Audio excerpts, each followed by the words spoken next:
কি বললাম? নো। ওমরে ফারুক রাদিয়াল্লাহু তাআলা আনহু আমাদের সুপার হিরো, আমাদের সবাই বলেন আমাদের। উনি কত বড় সুপার হিরো শুনেন। উনি জুমার খুতবা দিচ্ছেন। কি দিচ্ছেন?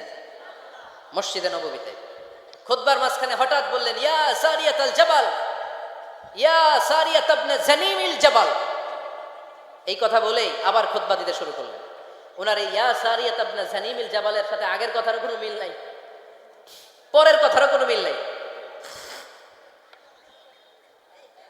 জুমার নামাজের পর মুসল্লি সাহাবারা ধরলেন, বললেন, ইয়া আমিরাল মুমিনিন।